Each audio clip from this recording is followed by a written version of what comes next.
podcast 191, a garden culture review. It is this edition, The Adventures of Seed Priming, Seed Saving Part 2, the 3 stages of flower and how to grow a healthy society. It was a good edition, this. I was reading through this properly last night and a lot of really good, interesting articles. So we're going to review. We're going to go through the majority of articles, and I really enjoyed last week because it brought up a lot of questions. A lot of people got involved. So if you have questions, make sure you ask them. Make sure you ask them. Raccoon Hands said, hello, did you know about the dead air in the last cast? I did. And it was because we used a USB to US 3 or something, and it was about 10 meters long because it's the only one that we could get our hands on. And apparently long cable means bad noise. So we've got rid of that, and hopefully all the crackling's gone now. Queen Salk, hey up. What's going on, girlie? You okay? So we're on Instagram, we're on YouTube, we're on podcast. Let's get into it. Podcast 191, a garden culture review with me, Stephen. So good morning, good evening, good afternoon to everybody that is listening. And we are live on Wednesday. And if you're listening to the podcast, we are out on Sunday, 12 o'clock. Big shout out to everyone that waits with bated breath at 12 o'clock just to download our podcast. So today's episode is about a review. But before we get into the review, you know what we've got to do. We've got to say thank you to all the partners of the podcast. First and foremost, CANNA Nutrients, the biggest nutrient manufacturer in the UK. The nutrient manufacturer that everybody has used, and just a brilliant all-round. If you haven't used their bio line, I think they're about to start doing some promotions on their bio. Not a lot of people know that they've got a fully organic range, and not a lot of people know that it's actually really good. So if you're an organic grower, maybe give that a little go, because from the people that have used it, they're getting really good results. As well as CANNA, we have AutoPot watering systems, the best electricity-free, gravity-fed watering system you can buy. Phenomenal systems. They've got everything that you could want, from propagation to single plant setups to large plant setups to cloth pots to multi-tray system growing. Check out the website. If you haven't used an AutoPot before, try them out. If you've used them and got bad results, unfortunately, it was your fault, because we've seen many commercial facilities using AutoPots and they don't have problems. 1 or 2 blockages once a week, once a month. Phenomenal system. We have SANlight LED. If you follow us quite closely on our Instagram, NPK Media, NPK Hydroponics, and on the podcast, you will know that we did a video for SANlight in Switzerland. It was a 3-part mini-series. If you're watching on YouTube, it's on our YouTube. So after the live show is finished, you can go and check that out. And the 3-part mini-series for SANlight was to promote SANlight, but also to educate. So it's 3 parts, about 6 minutes long each one. Starts with veg. Number 2 is about the end of veg, begin the flower. And episode 3 is about the end of flower and all of the good environmental tips, good tips for growing with LED. He uses drippers, he uses soil, he uses cocoa. So it's some good tips, really good if you're a beginner LED grower and you want to look at getting set up with LEDs. So big shout out to SANlight. Thank you very much for being a partner. We also have CAN filters, Isomax, QMax, CAN Originals, CAN Lights. In our opinion, the best fan and filter system that money can buy. And we say that because we've got a really long relationship with them. There are other good fan and filters out there. We've just had a really good relationship with CAN for many, many years. And they were one of the first companies, if not the first company, to pair a filter with a fan. So you're moving the exact amount of air that you need through the right type of filter.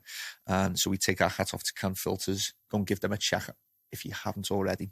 And last, but by no means least, Revolution Micro Electronics. Their 1,000-watt double-ended Diva light and their ceramic metal halide. I believe it's digital as well. You can do, it's not digital, dimmable ceramic metal halide. And also for other parts of the world, you can get your hands on their Avicii LED. So thank you very much to our partners. And we couldn't do this podcast without you. Thank you very much. Now, if anyone's wondering, we've done really well to actually do podcasts today because we are missing Coatsy Beats. everybody's getting sick and ill these days. There's a big bug going around, so Coatsy couldn't make the trip. And Josh has left work early because he's not feeling too great either. So we have Dara and Aiden on standby, ready to do the job. But Aiden is not checking the monitor in the background, and it's gone onto our screensaver. So he's going to sort that out straight away. But it's a lovely screensaver. So thank you very much for the partners. If you listen on the podcast, this is where the intro goes. All good? Ready to go? Turn my voice up a little bit. Oh, God, for everyone watching, the whole family. Are you ready to go? Are you built a beer in the house that I built, in the booth that I built? I know people tune in every Sunday to listen, but even when business is good, we still manage to do the podcast.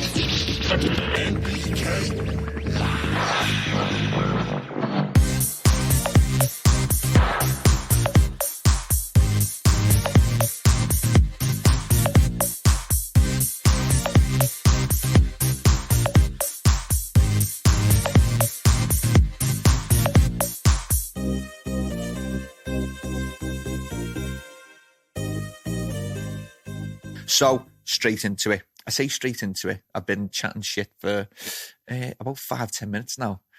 Jay, Gavita, how are you? Good? Garden Alchemy, big love up to the best Nottingham shop, UK 420. Thank you very much for joining. Right, we are actually going to get started. It's a garden culture review. It's podcast 191. We're starting with Korean natural farming by Nico Hill. Good article. And if I'm honest, I have to be honest, Korean natural farming, not really for me. But there's organic farmers out there. There's people who want to get the absolute best from their product. Korean natural farming, definitely a good way to go. So it's for all of you naturalists out there, and not the ones that like to walk around naked. They're naturists. I got a bit confused. I typed in naturists into Google Images last night and didn't get what I was looking for. It's naturalists. Got to make that definition. This article is for you. So Nico Hill, been writing about KNF, Korean natural farmer, for a few editions now. And if you're an organic grower, you want to try new methods of getting the best from your plants from the early stages, give this article a read and learn how to KNF. So it's about seed soaking, what you'll need to get the best out of your seeds and how to get them to pop as early as possible. It gives good bullet points. It starts at the beginning, what it does, how to do it, all the ingredients. A really good article. If you like that type of stuff, wasn't quite for me, the Korean natural farm, but a good article nonetheless. So the next article is by Tom Wall. This one I really did enjoy. It's only a page as well. It's only 1-page article, getting back to our roots. Essentially, Tom's article is based on what we're doing to our planet and the effect it has on its inhabitants, or on us. Tom starts the article by saying that the earth was given to us in perfect working order. There was food everywhere, water was pristine, air was pollutant free, and earth was full of life. It makes you think about what the article does is makes you think about getting out to nature more and enjoying nature, as we can all get a little bit too caught up in the day-to-day and the monotony of working and life and sitting in the house with the family. We don't get out enough. I've personally got one of those National Trust memberships, and it's £10 a month. It's brilliant if you manage to get out and do it. There's hundreds of National Trust all over the country, and if when that direct debit comes out for £10, you go, oh yeah, I'm still paying for that. I need to get out, and it's good. So if you're not a member, it's £10 a month, and you get access to all of these places. These are gorgeous places up and down the country. Definitely worth getting your hands on one of those cards for the National Trust. We should all be spending more time outside. My degree was in outdoor education with PE.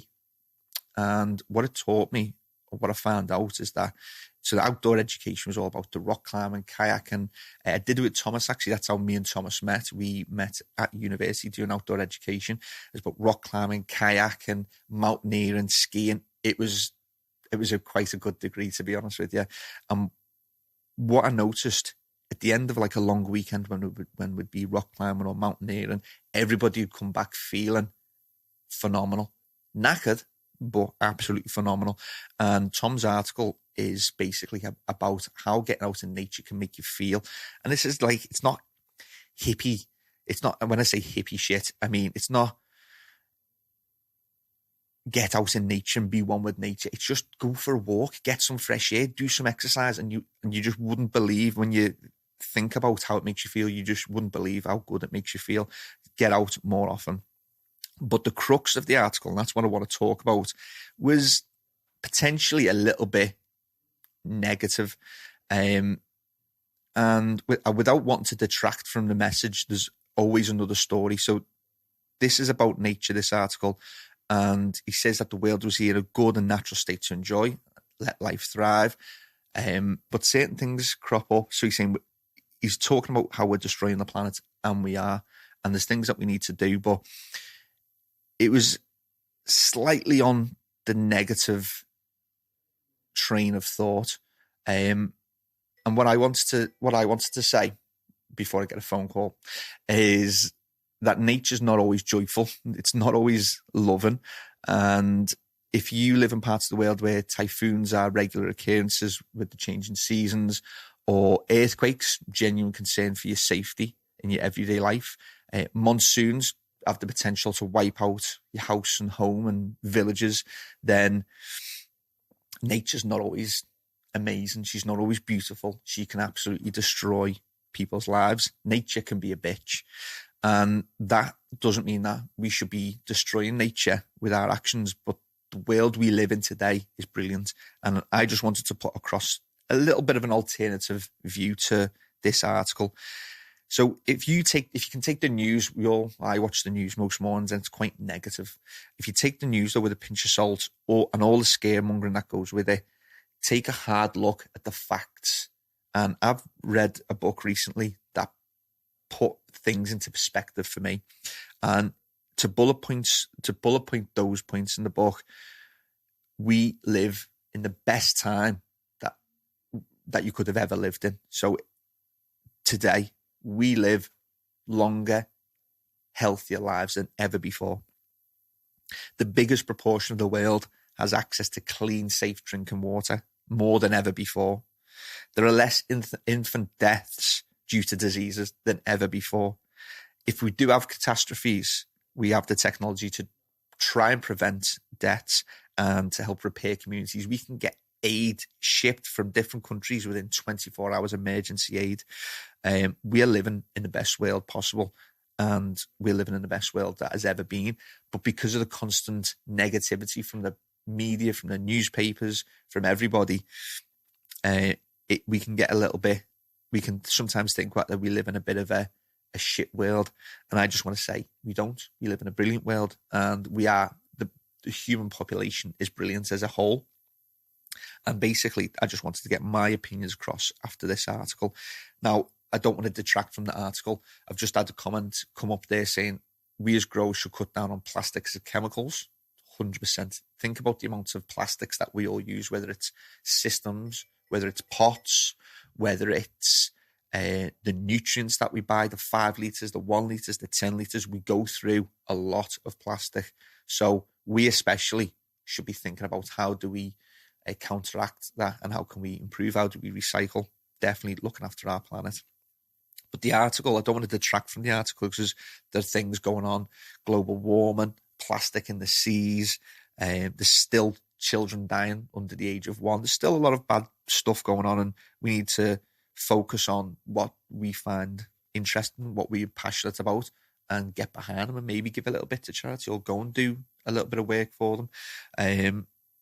But essentially, we need to spend a bit more time in nature and start thinking about it, rather than, I'm especially bad for it because I live in the city. I live in Liverpool in the UK, and I'm fortunate where I've got Wales on my back door. So we've got a massive country that's just full of mountains, full of hills, full of greenery, and within an hour's drive I can be wherever I want. So I'm quite lucky. But if you do find yourself in the city, try and get out a little bit more. Try and go and do a walk, a river walk, climb a mountain, do something, get out there, and make the most of the beautiful world that we live in. So I've written a few notes, but I think we've covered that. So I've written down as well, transfer this podcast to your phone and go for a walk. Get the best of both worlds, technology and nature. Climb a mountain while listening to this podcast. Any questions or thoughts, make sure you ask your questions on Instagram. If you've got any questions on YouTube, make sure you comment. Queen Salk says, spot on. Global consciousness and communication is greater than ever, but that doesn't mean the world is a worse place. If you look at statistics, people are happier and healthier than ever before. Spot on. I can't remember the name of the book, but I'll bring it in for next week. And if you're big readers like I am, you'll really enjoy it. It just gives a different perspective of what the news tells you. The news makes money on tragedies, on bad news, very rarely good news. So you could have you believing you live in a pretty shit world, but we don't. We live in a good world. And that was me on Getting Back to Your Roots by Tom Wall. Good article, though. Also, if anyone's got any grow questions, hydro questions, whatever it is, you can send them in. It means I'll have less questions to answer on Instagram later. So if you've got your question, I can answer it live. Shora Connor said, all kids should be taught how to grow in school from a young age, and then they'll have a better understanding of how the planet needs to be treated. 100%. And even apart from the obvious about learning to grow plants and just the benefits of education of learning how to grow, you get just so much more. There's something very, I don't know if that's the right word, but visceral about getting your hands dirty and potting up, and it feels good. I don't know what it is. It might be the good bacteria getting into your body, but it really does feel good to get back to nature and get in with your plants. Don't drive for a day, helps. Don't waste electric. Try to go without electric for a few hours, all helps. Listen, it's a bit of a, what's the word now? It's something that we all say, but global warming and big earthly projects can seem too big for us, too big as individuals. But one of the things I learned in uni was think global, act local, or act locally, think globally. And that means look at yourself, look at what you can do better. Imagine if the 7 billion people on this planet all just did one thing better for the planet. Imagine the difference that would make. So start with yourself, the man in the mirror, as Michael Jackson said, and see what you can do. See if you, dead simple. I drink hundreds of cups of tea and coffee every day. And if you don't think about it, most people fill a kettle, flick it on to boil, do 1 cup or 2 cups, and that's it. Fill a kettle with the water that you need, save electricity, save water, and you save money as well. That's a good one. Queen Salk is saying, kids learn how to grow food. Look up Incredible Aqua Garden, which is now sadly closed. How we taught kids what hydroponics and aquaponics are.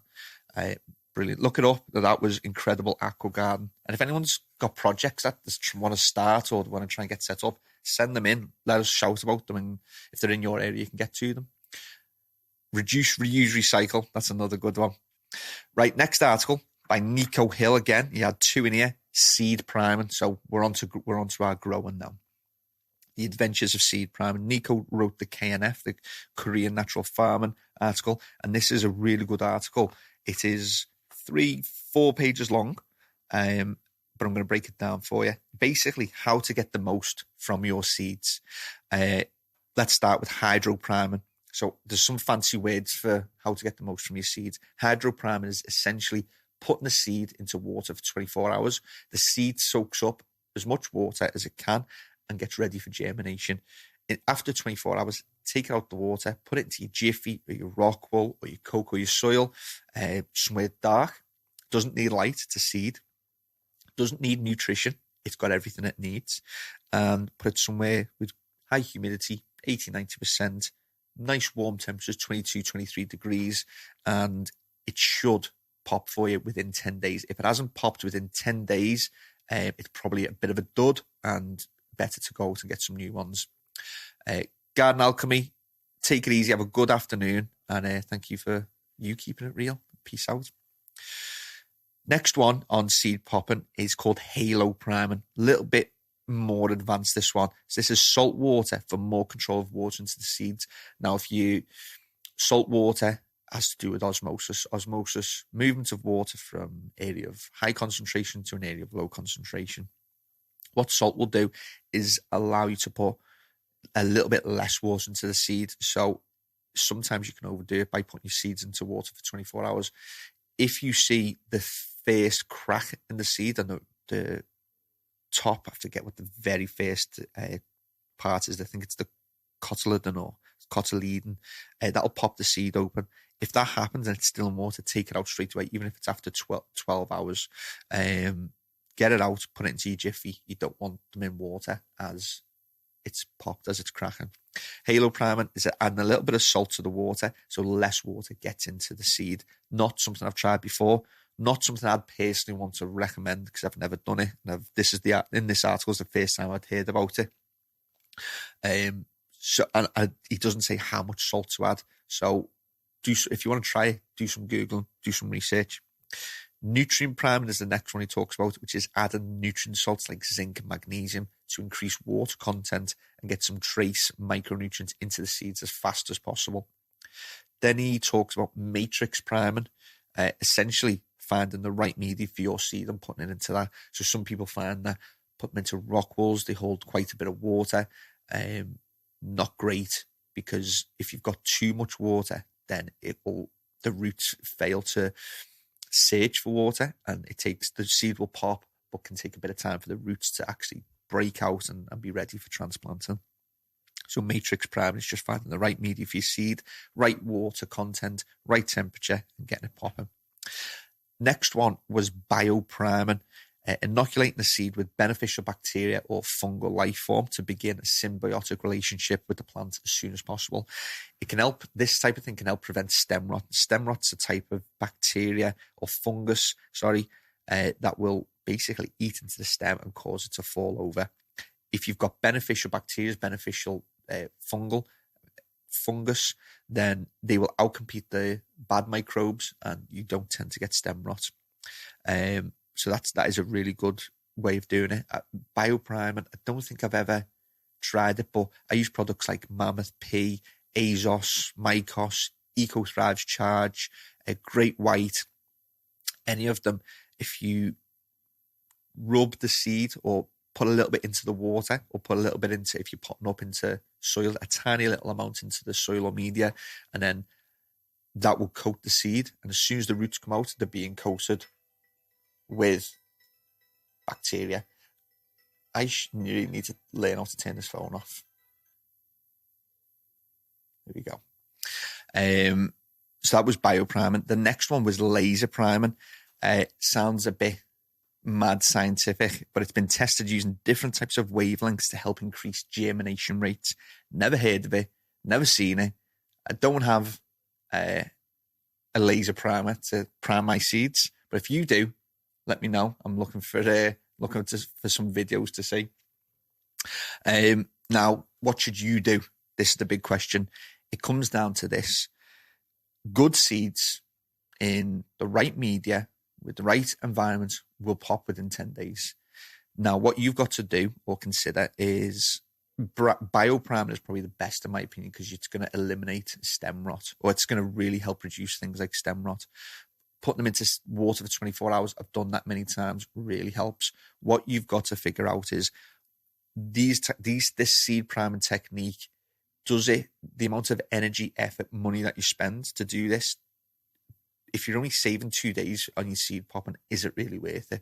So if it takes you 4 days to pop your seeds, is it worth the extra effort to maybe knock a day off? So that's what you've got to consider. If you're taking 8 or 9 days to pop seeds, then look at some of these priming techniques. You can maybe get your seeds to pop. And what they are good for is some seeds are notoriously hard to pop open. Orchids, for example, can take years. So if there's anything that you can do to get your seeds ready quicker, then this is what you need to do. My top tip for priming your seeds: Matchbox, light sandpaper, not too rough. Put the sandpaper inside the big Matchbox. Put your seeds in it, shake for 4 to 5 seconds. Place in water for 12 to 18 hours and put the seeds. What did I put there? Put the seeds where the sun don't shine. I wrote this last night. I was being a bit funny. Place the seeds in water for 12 to 8 hours. Put the seeds where the sun don't shine, and that's the Jiffy or Rockwool for anyone not sure what I meant. And they should pop. So what that does is it scours the outside of the seed, and when you scour the outside of the seed, it basically allows water to get in a bit easier, and you're more likely to have them to pop. So that was a good article, 4 pages long. If you want I only go over the basics, but it goes into a lot more information on that, different types of seeds, and obviously more information on each of the different techniques. So give that a little read through, and let's have a little look at some of the questions. Joe Nutriculture's joined. Hello, Joe. A UK 420G, the BioRadiance ones apparently accelerating seed germination speed and germ rate increase with tricky seeds. Worth a look. I will definitely have a look at that. It's definitely for some of the harder seeds. Looking for Hope said, we're storing seeds from this year's harvest, and winter will be hard wood cuttings vines in December. A lot of people, and there's a few articles in this edition about seed saving. Really interesting. Dry them out, store them somewhere cool, replicate what seeds go through in a natural environment outside in winter, and you can keep them for years and years. So Grown Up Around said, don't know if I missed, how long could I leave a pre-mixed feed? So it depends. If you're fully organic, really you should be doing your premix, and if it's fully organic like BioBiz or like CANNA's bio range, then you need to make up the feed, and really you need to use it within 24 hours. If you're using something like Hydrotops or Mills, which is a blend of minerals and organic, then you could probably got 2 to 3 days to use it. And a fully mineral, fully synthetic nutrient line like your CANNA's, your Dutch Pros, they'll last for up to a week. So if you make your mix on a Monday, you can, as long as you what's good is keep it at 18 degrees Celsius, keep it circulated. A lot of people are actually oxygenating the seed, oxygenating the water, talking about oxygenating seeds, oxygenating the water, putting an air stone into the water bottle, the reservoir, and letting that bubble up. It doesn't, I know what people are doing it for, but it doesn't work the way you think it's going to work. As soon as you turn that air pump off, it'll stay oxygenated for a couple of hours, and then the oxygen will dissipate. Also, as you're pumping air into your water tank, into your reservoir, then it's going to alter your pH. So if you put your nutrients in, and then you've adjusted your pH, made your EC spot on, and then you put an air pump in, the air pump will actually tends to raise the pH. If you've got your reservoir in your room and you supplement with CO2, then it's drawing in CO2 and can produce carbonic acid, and that will drop your pH. So there's a few things there why you shouldn't. There's no real benefit to oxygenating your reservoir if there's no plants have got access to it. If you're in DWC, obviously oxygenate. If you're in flood and drain, it's definitely worth oxygenating the brain part of the water. So if you can throw an air stone into the brain and keep it constantly circulated, then that's really good as well. Or even just the air stones at the base of every pot. So they flood, they drain, but each time that they flood, you could kick on an air pump to make sure it's fully oxygenated. But flood and drain is pretty good at oxygenating the solution anyway. So the next article, actually, just before we move on, let me see if there's any comments. Is there any specific technique to prime seeds that are 5 years plus or older? No specific technique, but this is where the seed priming definitely comes in. That was from Jack. So seed priming definitely comes in there. If you've been keeping them in a fridge and they're dry and you harvested them at the right time as well, then they should still pop for you.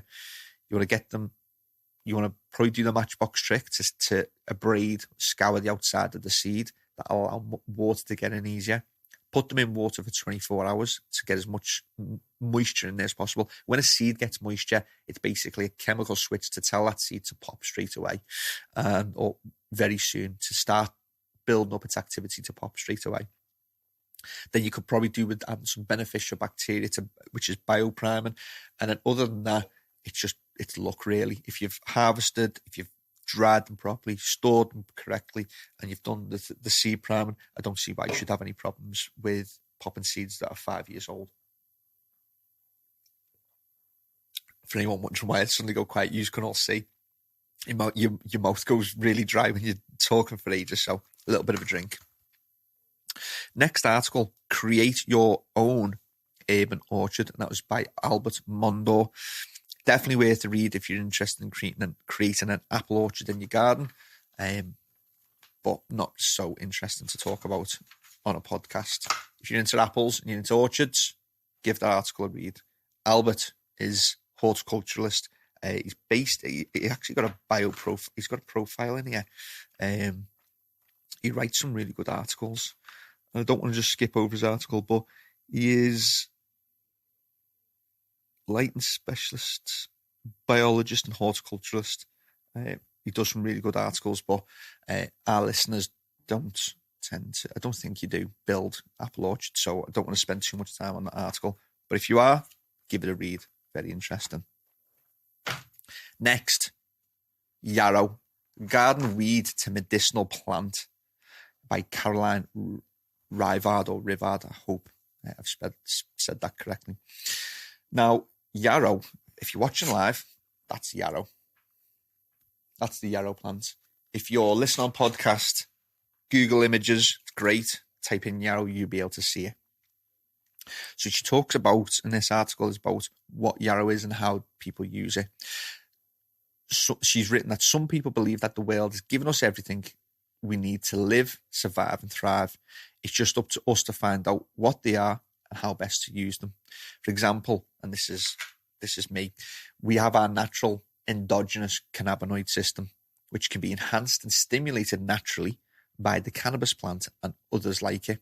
So a lot of people in the UK, the cannabis plant that contains THC is illegal. And a lot of people have a problem with that because it's a plant.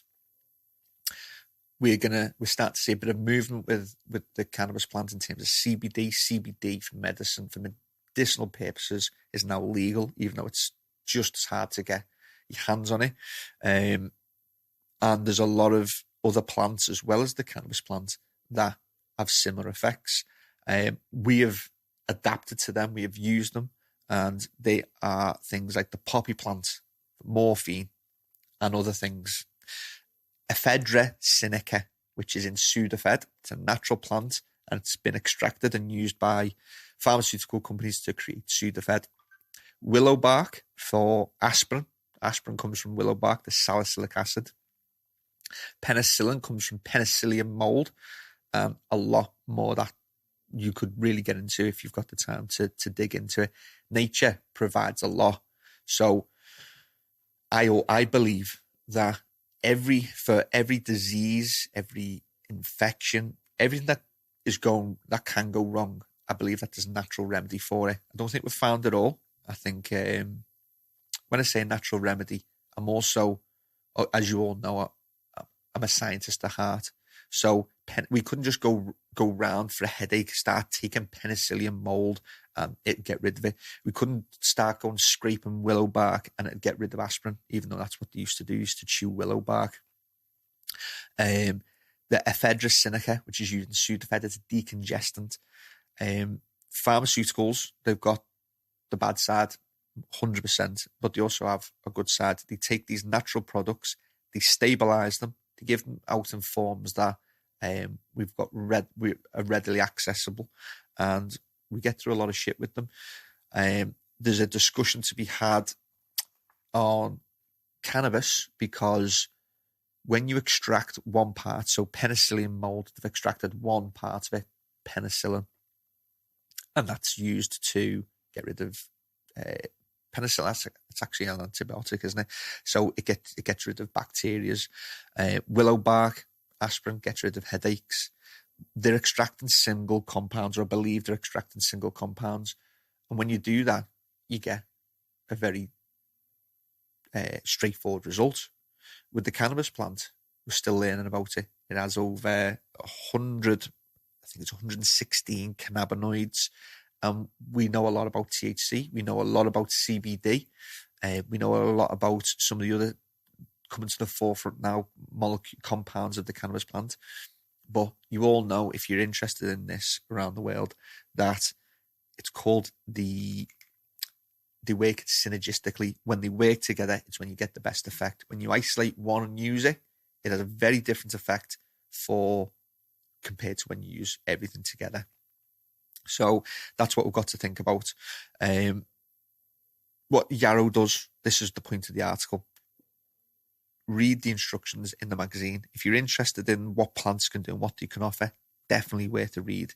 The article goes on to show, or you can read how else can be used, but with everything, be sensible.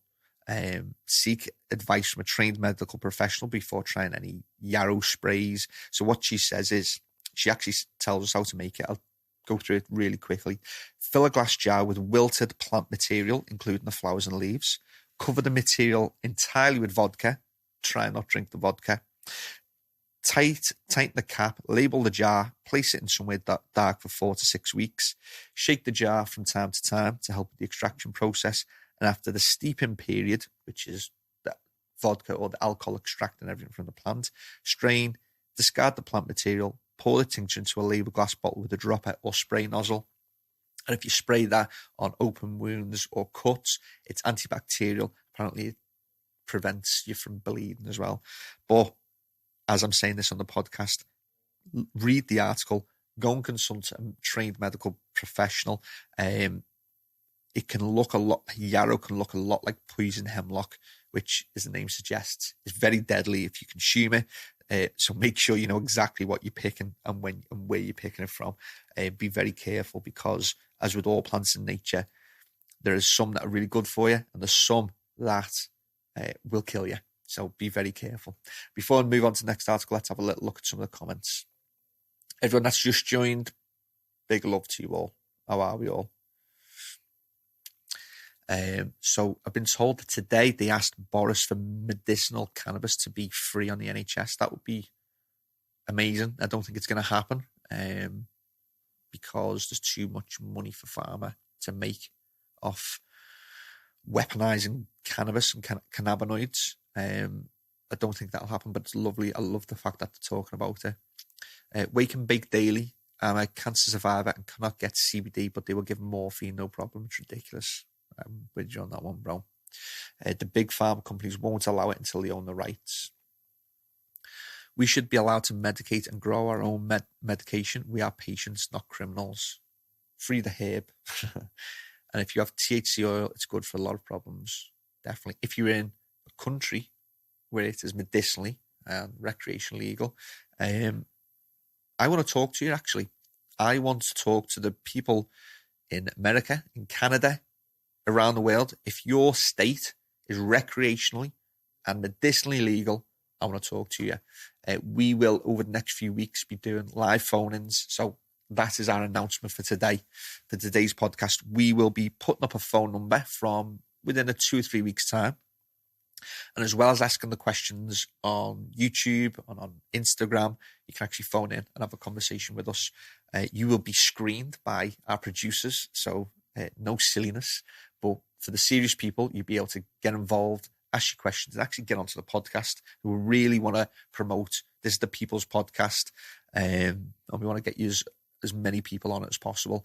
So hello to Fat Farmers 420 as well, and Operation Grow. So next article, and I know that she's watching. How are you? Martina Kroll. The ABCs of natural beekeeping. Funnily enough, actually, let me have another sip of my drink before we crack on.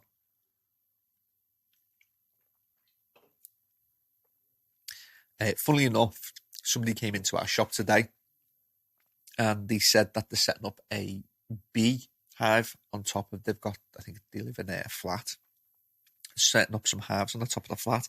And I gave him your article and the fella doesn't shut up for like hours. He gave him the article and it was the first time I did him quiet for half an hour. So well done for doing that. So this article, if you're interested in beekeeping or honey or life as you know it, then it's a good idea to keep your eyes on the bees. We've mentioned it before, when you spray herbicides, chemicals, all kinds of shit onto your plants, then it has sometimes has a real negative effect on the plant itself, but more often than not, it has a really bad effect on the bee populations. Now, Martina she's written this article. All the pictures are her own. So for everyone on Instagram, there you go. And everyone watching on YouTube, there you go. All the pictures are her own. Now, some of the things that she's written, it's a 2-page article. Some of the things that are interesting, she doesn't use smoke. She doesn't use smoke to sedate the bees. She actually uses, I'm not going to try and find it now. She actually uses a plant. She's going to let me know on YouTube now. She actually uses a specific type of plant. And when they feed on the pollen or when she brushes past it, it calms them down. So it's a very natural way of calming the bees down. So Martina has a passion for beekeeping, got selected for Blog of the Month in this edition, so well done. She talks about natural forms of beekeeping rather than the commercial practices that a lot of people use and how we can all benefit from them. Make sure you give it a read, because regardless of whether you keep bees or you're interested in honey, it's interesting from a few different perspectives. Whether you do want to keep bees, whether you're interested in honey and its natural effects when you eat it or put it onto cuts, it's antibacterial. It's good to know the effect that we're having on the planet. And when we do certain things, it has knock-on effects that you might not realize. Knock-on effects being decreasing bee colonies. Decreasing bee colonies means less pollination of fruit, flowering plants, and it means a big difference to our food population as we know it. We need to say a big well done to Martina, because she petitioned her local council to stop using a certain herbicide that was killing off all the wildflowers that the bees in her area were really relying on. So they were killing all wildflowers, the bees had no food, and it was causing a decrease in bee populations. And just a really good article. Have I skipped a page there? Yeah. Just a big well done to Martina. She actually messaged me a few months ago to saying, can we do a shout out on the podcast to that council? But you've done it. You've petitioned. They've stopped using the nasty herbicides, and well done. Take me hat off to you. So next article was this gobshite. Yeah, it's by me.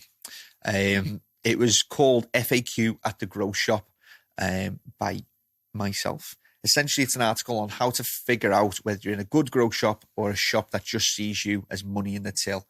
So I shouldn't need any notes on this. I wrote it.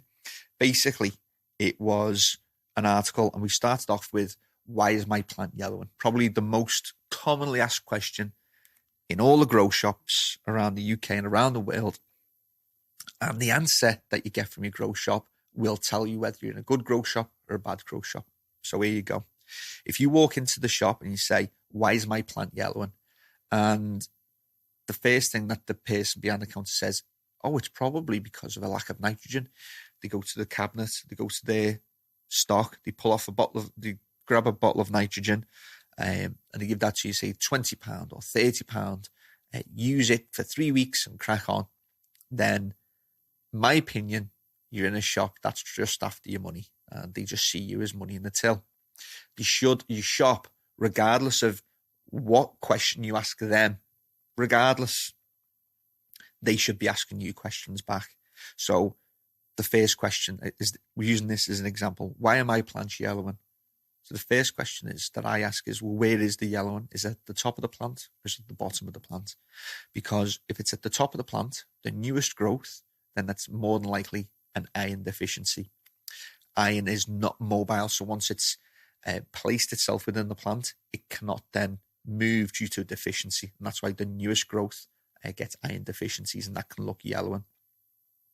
Nitrogen it's called a mobile nutrient. So when you get deficiencies, so you've been putting adequate nitrogen in through the first few stages or weeks of veg, and then for some reason the nitrogen, something's happened. You've had a pH lockout, you've overdone it, your environment, whatever it is, you've overwatered, then nitrogen becomes deficient. But nitrogen will move from the bottom leaves and go to the top, which is the newest growth, and you'll get the yellowing on the bottom of the plant because it's mobile.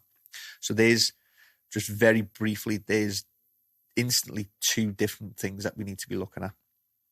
The next question, so they'd say it's the top or it's the bottom. Then one of the next questions, is it at the bottom? Okay. So it's more than likely nitrogen deficiency. So why have you got a nitrogen deficiency? Because I know that every single nutrient in our shop, and every single nutrient that you can buy from a hydroponic shop, has got adequate amounts of nitrogen in them. So why are you getting a nitrogen deficiency? If I'm trying to sell you a bottle, even at this stage, then we're looking to take your money. The next question is, are you overwatering your plants? Which is a thing that I guarantee everybody's done at some point in their growing life. You've overwatered, and when you overwater, you starve the plant of oxygen. When you starve the plant of oxygen, it struggles to uptake the nutrients it needs. And in veg, the nutrient that it needs the most is nitrogen. So it makes sense that the deficiency, the first deficiency you're going to see when you overwater is going to be nitrogen. So the response to that is stop watering, let your cocoa dry out, and if you can, carry on using your A and your B and all your additives and see if that solves the problem. If it doesn't solve the problem, and you've sort of gone a bit too far with your overwatering, then come back and see me. There's a bottle on the shelf there, costs £20, use 1 ml per litre. I'm actually talking about Mighty Growth Enhancer by CX, brilliant additive. Give that a little go, and that'll help you get back on track. So use your A, your B, your Mighty Growth Enhancer, and stop overwatering, because that's the problem. So what we've done is we've had interaction. I've asked questions. The customers asked me a question. We've asked more questions to dig into what's going on, and we've come up with a resolution. I think most times you can find a resolution that's free. So for every problem, there's a free resolution to it. If you don't want to make consistent, continual trips to your shop, then take the free advice, implement it, but buy the product as well, because it's always good to have a backup of products in your medicine cabinet. So take the product, don't use it straight away. Try and see if you can fix it naturally through the free advice. If you do need it, then you can start using the bottles. And that's basically it for why is me plant yellowing. And I really want people, like, there's a lot of shops in the UK. There's some really good shops. To be fair, there's a lot of good shops. But there's a lot of shops popping up, and that's still around today, that have been there for years. They've either lost their interest in being a shop and they're just about sales. They've lost their interest in growing in hydroponics, and therefore they've lost the interest in giving you the best advice. If that's the case, then I feel sorry for those people, because sometimes you do just lose interest. But it's really for the shops that have just set up because they think that there's a lot of money in this industry, and they're looking to sell products and make as much money as possible, not give you the best advice. I want the shops that give the best advice, give the best quality products, the best prices. I want those shops to succeed. So one of my main goals for the podcast, and when I'm talking to you, is to help you understand when you're in a good grow shop. And if you're in a shit grow shop, then go and find a different shop. Go and find a better one, because I know in every single area, whether it's Liverpool, Manchester, Scotland, London, Newcastle, every single area has got a brilliant shop. So just go and find out if your shop is a good one. Can I reuse my cocoa soil? If a shop tells you no straight away, then find a different shop. You can reuse your cocoa. You can reuse your soil. It becomes a problem. It's a lot of work. You've got to get rid of your plant. You've got to get rid of all the main root material. You've got to use an enzyme product to break it all down. You've got to clean it. But it's definitely, you can reuse it. The only time you can't reuse your cocoa soil is if you've had a problem like pythium. I would completely get rid of it, because pythium can hang about, and you don't want to be getting pythium again. Another question that comes in, what is the best media? So we have cocoa and soil and 60-40 and cocoa with perlite. If you say, oh, what's the best media, or what's the best nutrient, or what's the best additive, what's the best light, and they give you one answer without asking any questions, you're in a bad grow shop. You're in a shop that is supporting one brand over everybody else for some reason, or they're supporting a company that is making them a lot of money, but it might not be the right option for you. So what is the best media? It depends on what you're growing, how you're growing it, what you want to achieve, how much money you want to spend. There's 4 questions straight away that we ask And then once you've answered those questions, we'll say, well, we think that this cocoa would be good or this soil would be good for you. And we let you make the choice. The shops out there that do that are also the good shops.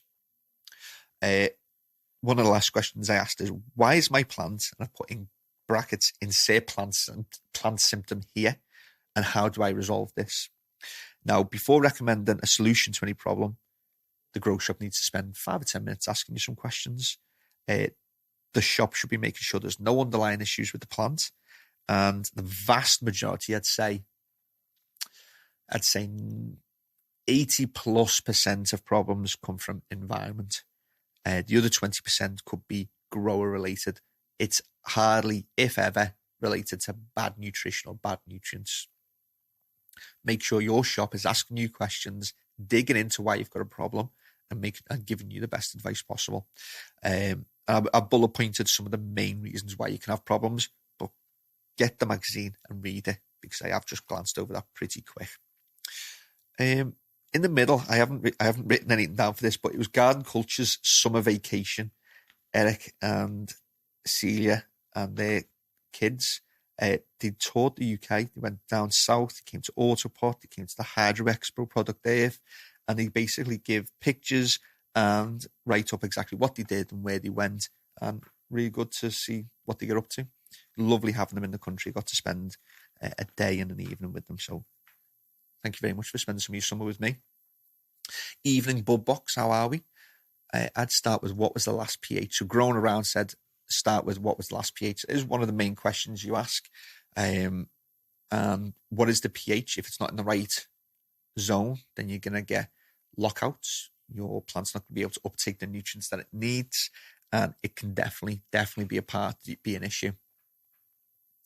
PL grow systems, of course, your follow-on question would be, what was the environment like? If you don't know what your environment was like, follow PL grow systems, because they have the solution to know what your environment is like at all times. How's that for a little advert for you? Growing Around to pH, what's one of them? Not sure the question. pH is definitely one of the questions that your shop should be asking if you have nutrition problems, 100%. So, Anne Gibson, I don't think we get an hour on Instagram, so I'm going to try and get through the next few as quick as I can, but I'll be going live again if we do zone out. Seed saving by Anne Gibson. Seed saving could literally be life saving. There are huge vaults around the UK and the world with thousands and thousands of seeds in case we ever royally fuck up and kill off a species, or in the case of a non-self-inflicted catastrophe, we may need to start again. Really good article for everyone who grows plants, but as I've come to realize, I do get carried away and overdo it on the podcast, so that's one to read in your own time or download at gardenculturemagazine.com. But a good article from Anne Gibson. And if you're looking on saving your seeds, then she gives step by step exactly what to do. And very good article. Growing Around says that was a joke. That's gone straight over my head. Sorry, bud. I'm terrible at reading communication through text and through comments, so apologies for that. The 3 Stages of Flowering by Rich Hamilton. If you're just into the indoor grown game, check out this article. It's on the stages of flowering. It gives a good, concise overview of what to expect throughout flowering and what you can do to get the best results.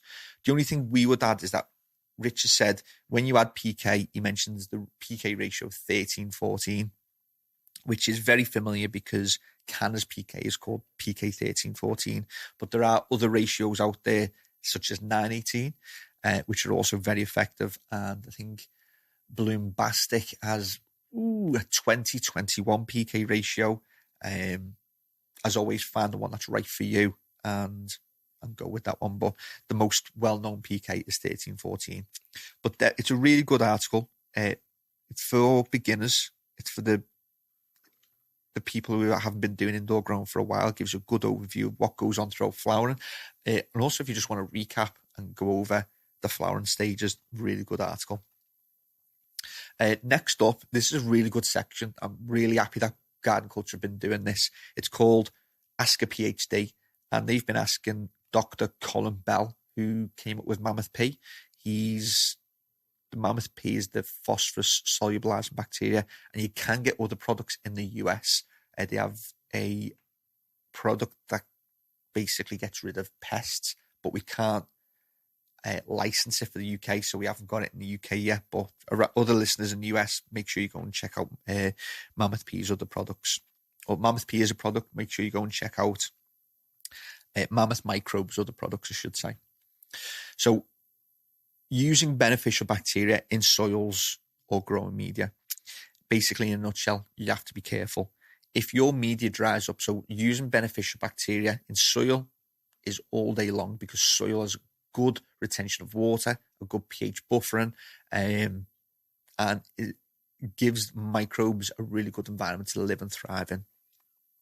If you use cocoa, the reason we use cocoa is because it dries up a lot quicker.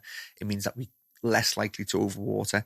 But because cocoa dries up, bacteria really struggle on dry environments. It's got to be constantly moist for them to thrive. So it says cocoa versus peat. Peat comes out better in this one because it holds more water, better buffer of pH, more stable. It's a more stable media. But that being said, if you maintain your moisture in any media, using beneficial bacteria will definitely help, because it's a whole other podcast in itself and why microbes will help. But make sure, the number one thing to take away is make sure your media is always moist, never wet, just always moist. I know a lot of people hate that word as well, moist. I've just said it like 20 times, so sorry for anybody that hates that word.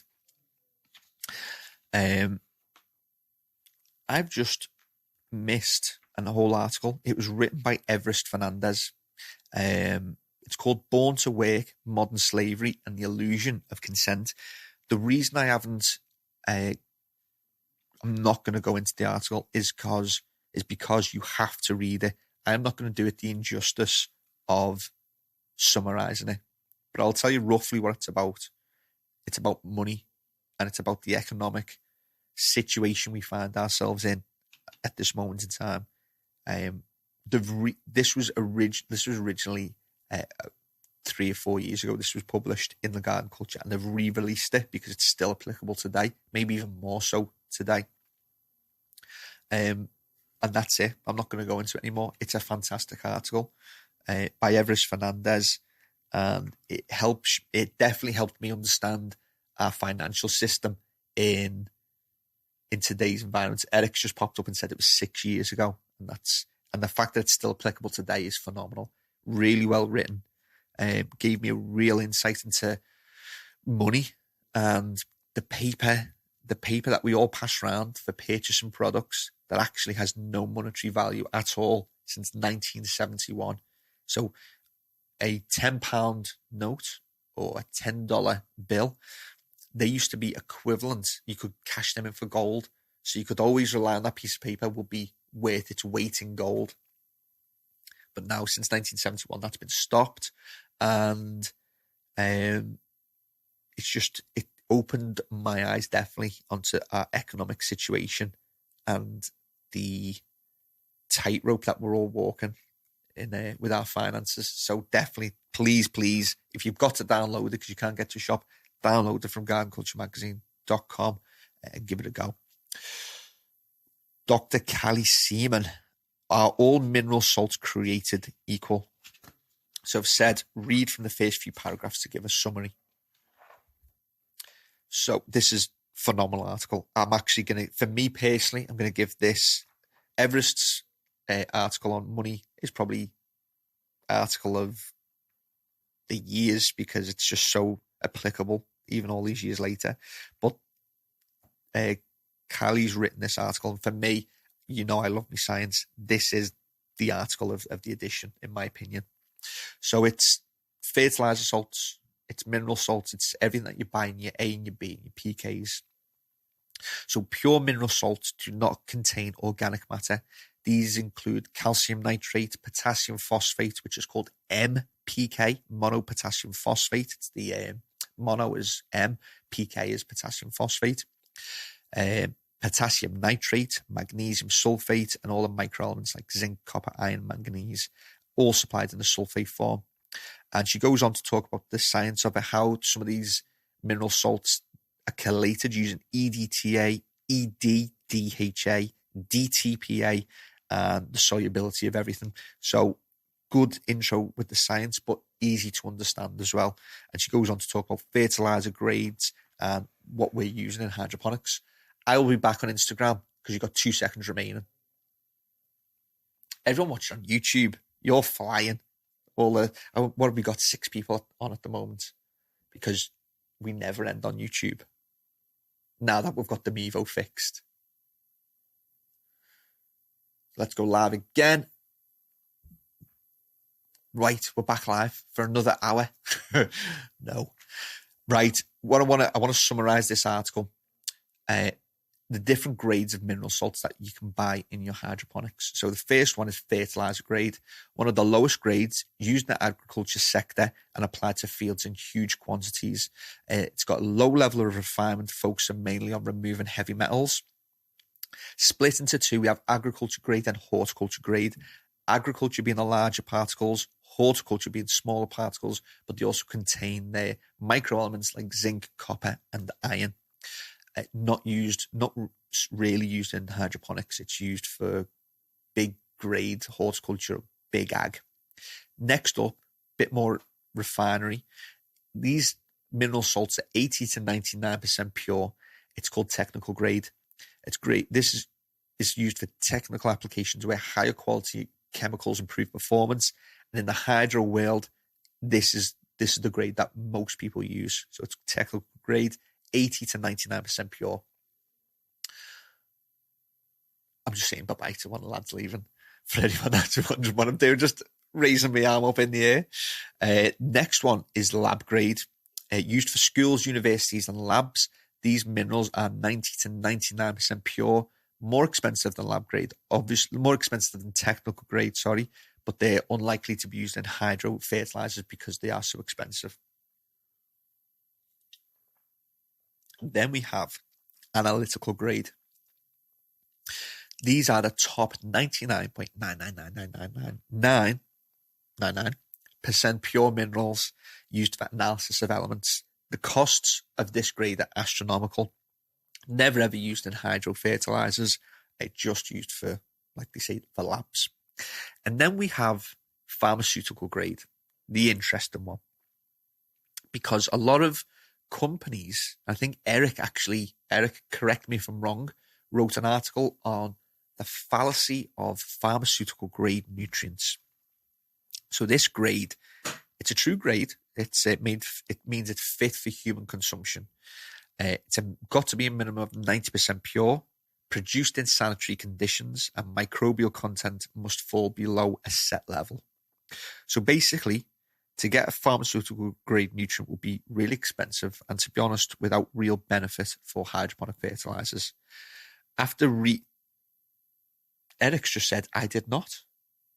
I could have swore you wrote an article on pharmaceutical grade nutrients. Oh, we discussed it.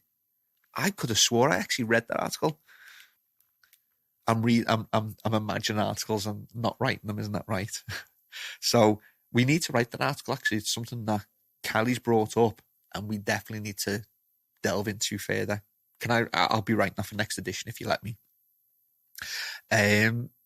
So pharmaceutical grade, very expensive, without real benefit for hydroponic fertilizers. And after reading this article by Callie, it's my opinion that pharmaceutical grade nutrients in hydroponics are a marketing term used to try and differentiate their products from other fertilizers. They probably do have some pharmaceutical grade nutrients in their feed, but what's the point in having something in having your nitrogen that's 90 to 99% pure, like 50% of your nitrogen, or even all of your nitrogen is 90 to 99% pure, but everything else, your phosphorus, your potassium, your calcium, magnesium, they're all they're technical grade. So it does make sense that you'd use one that's fit for human consumption, go through all the problems and rigmarole of all the licensing, because you've also got to get it licensed by the different countries, UK and Europe, and Callie goes into a lot of detail about it. So it's interesting. Call psycho, they claim to be. So yeah, I'm going to do a lot of research.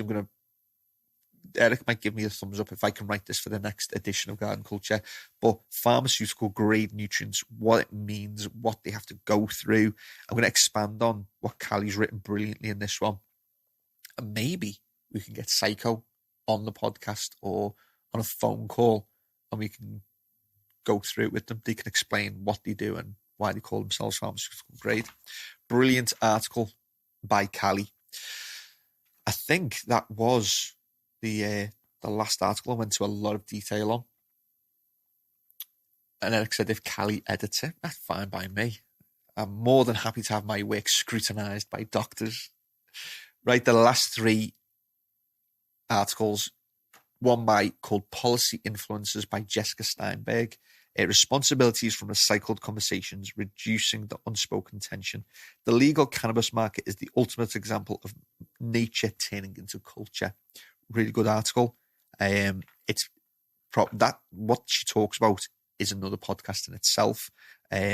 Maybe she's a student, or she is a student at the University of Oxford, researching the legal cannabis industry. I might ask my friend Eric if we can get her on the podcast, because she wrote in the last edition as well. She does a lot of policy stuff. So if you're interested, podcast listeners, we would like to get it on the podcast to talk about it if she's up for it, or at least on a phone conversation. Evan Folds wrote an article on how to grow a healthy society. Again, I keep saying this, really good article. There's no bad articles in garden culture, but it's just nice to say, isn't it? Really good article by Evan Folds. How to grow a healthy society. Society is heavily influenced by narrative and incentive. He talks about Rudolf Steiner. Do some research on him if you don't know. And about spraying poisons on our food and landscapes being a choice. And a big part of the problem is that food is no longer our medicine. Good article. You need to get some of them that I don't cover is because you need to get in and read them. There's no point me just talking about them. It's really good if you go through them. And then the last, but by no means least, No-Till and No-Dig Gardening by Catherine Sheriffs. The no-till movement, the double digging movement, the no-dig garden. Basically, talking about how no-till prevents soil erosion, compaction, creates a healthier soil that can better absorb nutrients and water, and just, again, looking after the environment. So, that is garden culture reviewed. I definitely need a new hammer because that just sounds weak. So, if you want more information on those articles, then go and pick up your copy from your local grow store. If you can't get to a grow shop, then download it, gardenculturemagazine.com, and give them a follow. In my opinion, and it's not just because I write for them, and Eric's one of my best friends, it is the best magazine for hydro that you can possibly buy, and all sorts of other stuff. Look at the interesting conversations we get out of these articles, so I do really enjoy doing them. Right, for everyone that stayed, the 5-6 people on Instagram, the 10 people, 8 people watching on YouTube, well done for staying around for an hour and 20 minutes. I have got something to say, believe it or not. And that is, I got sent a few messages because of an Instagram post by a wholesaler who's now selling a product called Hades. Hades is a PGR, and it is a bad PGR. And what I mean by that is it's a PGR you don't want to be using on your consumable crops. What I don't mind is that in the breakdown, at the very bottom, this wholesaler says not intended for, it says exactly actually for, can't think of the word, show plants, for your orchids, for your flowering plants that you don't consume. But a lot of people will take this and use it on consumable crops. I don't mind what people use in their plants if it's for themselves. But if you're growing vegetables or fruit or herbs, mints, whatever it might be, and you've given those to other people to consume, and you're not telling them what you've used, that is bad practice, and karma will come round and get you. Thank you very much to everyone that's shouting out Ornamental, PL Grow Systems, Plantasia, Jack, Ornamental. Thank you very much for giving me my vocabulary back. Edible flowers. Have you never heard of edible flowers? Do some Googling. I'm sure you'll find some edible flowers. But yeah, I'm still seeing PGR products being promoted. Now, it's the sneaky PGRs that we're looking to attack. A few people have messaged me and said, talk about it on podcast, get it out there. My intention was to never get rid of PGRs out of the industry.